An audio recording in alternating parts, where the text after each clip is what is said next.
देखते रहिए आज की ताजा खबरें यूट्यूब के माध्यम से आपके मोबाइल पर। अग्निपथ के विरोध में कांग्रेसियों ने 27 जून को किया सत्याग्रह।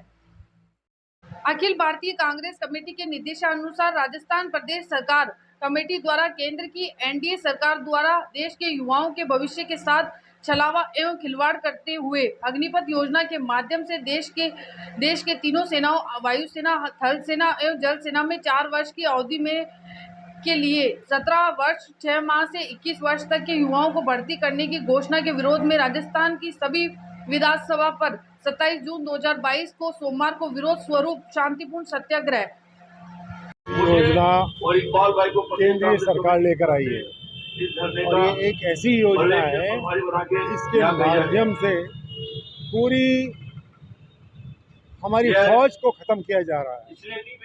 सिर्फ 4 साल के लिए हमारे युवाओं को इसमें भर्ती किया जाएगा और सिर्फ 6 महीने का प्रशिक्षण दिया जाएगा। आज जब लड़ाइयाँ टेक्निकल हो गई हैं, इतनी एडवांस टेक्निक हो गई है और उस एडवांस टेक्निक को प्राप्त करने के लिए क्या 6 महीने का प्रशिक्षण जो है वो काफ़ी हो सकता है।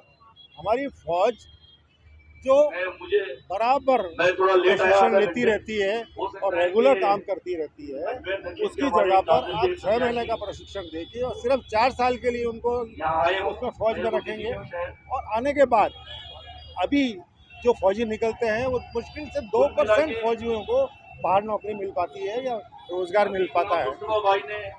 जब इतनी बड़ी तादाद के अंदर निकलेंगे तो वो बेचारे कहाँ जाएंगे और क्या करेंगे, उनके लिए समस्या होगी। दूसरा, जब वो फौज के अंदर भी रहेंगे तो वहाँ पर वो यही सोचते रहेंगे कि हम 4 साल के बाद क्या करेंगे, तो वो किस प्रकार से फौज के अंदर काम कर पाएंगे। ये सारी बातें हैं। इस देश को बर्बाद करने का एक रास्ता बनाया जा रहा है, हमारी फौज को खत्म किया जा रहा है। एक तरफ तो चीन हमारे सर के ऊपर बैठा है, चीन ने हमारे अंदर गांव के गांव बसा लिए हैं, उसके बारे में सोचा नहीं जा रहा है, लेकिन फौज को और कमजोर करने का रास्ता बनाया जा रहा है। वो फौजी वापस आएंगे तो उनके पास हथियार होंगे, जब उनको नौकरी नहीं मिलेगी या इस तरीके से वो परेशान होंगे तो वो कोई भी रास्ता अपना सकते हैं। ये कभी नहीं सोचा जा रहा। इसको हम कांग्रेस पार्टी कभी बर्दाश्त नहीं करेगी। देश को कमजोर होना, फौज को कमजोर होना कभी बर्दाश्त नहीं करेगी और हम तब तक लड़ेंगे, तब तक सत्याग्रह करेंगे जब तक कि ये योजना है कि वापस नहीं लेगी।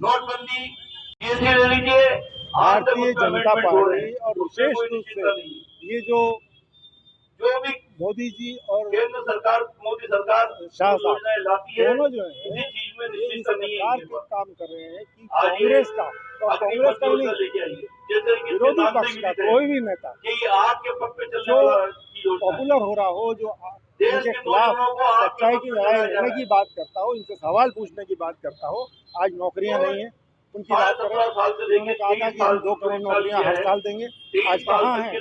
जो उनसे ये पूछेगा सवाल उसको आज मेरे को ये बताइए कि अडानी के बंदरगाह के ऊपर 2 बार ड्रग्स पकड़े जाते हैं और वो भी कोई छोटे मोटे नहीं, बहुत बड़ी तादाद के। सरकार ये कहती है क्या आज तक उसका कुछ पता लगा?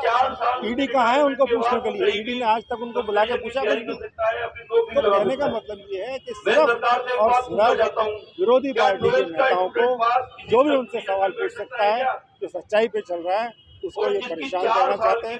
लेकिन राहुल गांधी जी और कांग्रेस पार्टी परेशान होने वाली नहीं है और ना डरने वाली है। राहुल गांधी जी ने तो साफ कह दिया कि मेरे साथ सारे कार्यकर्ता हैं, सारे कांग्रेस है और कांग्रेस पार्टी का नेता ने पहले भी देखा है अंग्रेजों से लड़े। और पिछली बार हमने देखा था जब 77 के अंदर कांग्रेस पार्टी पूरी हार गई थी, यहाँ तक कि इंदिरा जी तक हार गई थी, तब लोग ये कहते थे कि एक कांग्रेसी बताओ 1000 रुपया पाओ। लेकिन उसके बाद क्या हुआ? थम्पिंग मेजोरिटी से कांग्रेस वापस आई और हम वापस आएंगे और इनको सबक सिखाएंगे। नियमित खबरों से बने रहने के लिए देखते रहिए आपके मोबाइल पर न्यूज एक्सप्रेस आवाज। आपकी यूट्यूब न्यूज चैनल को भी लाइक करें, सब्सक्राइब करें और शेयर करें।